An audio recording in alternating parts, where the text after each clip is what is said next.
তার সাথে এত মানে রোদ ছিল যেখানে যেত এসাদ সেই রাতে 2টা বাজলো আমার পাশে পৌঁছাই দিয়ে গেছে বললেন না আমি ওকে পৌঁছাতে পারবো তারপর আমি যাবো।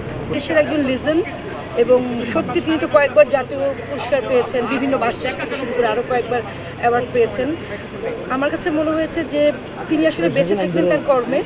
উনি অভিনেত্রী ছিলেন, 2বার উইনার, বাচসাস উইনার এবং শিল্পী সমিতিতে উনি অনেকবার ছিলেন। মন থেকে দোয়া করবেন এরকম একটা মানুষ মানে বিদেশ থেকে মানে সবাই ওর মন মানসিকতা, ওর এত বড় মন, যেমন ওর সাথে আমার দেখা হলে বলতাম ঢাকা শহর আইসা আমার আশা পড়াইছে, আমি এইটুক শুনলে ও নাইসে নাইসে বলতো, বাকিটুকু বইলে ফেলাইতো। আমি এর নামই অঞ্জনা।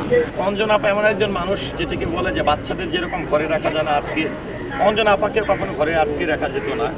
আমরা যারা ইন্ডাস্ট্রির মানুষ আছি সবাই তার সন্তানের মতন। শিয়া বাটার ও ভিটামিন ই সমৃদ্ধ lily glam beauty soap. Lily, always beautiful.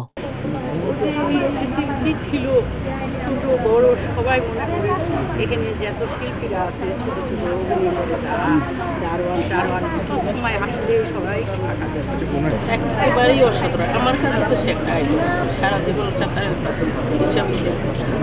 এখানেই যেতাম, এখানেই দেখা হতো।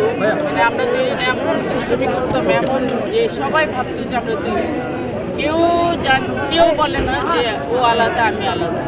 দুঃখের সঙ্গে বলতে হচ্ছে যে আমার একটা বোন চলে গেল আমাদেরকে ছেড়ে, আর জীবনেও আসবে না। তবে দেশবাসীর কাছে আপনাদের সবার কাছে বলবো যে তার জন্য দোয়া করবেন, আল্লাহ পাক যেন তাকে জান্নাতবাসী করে।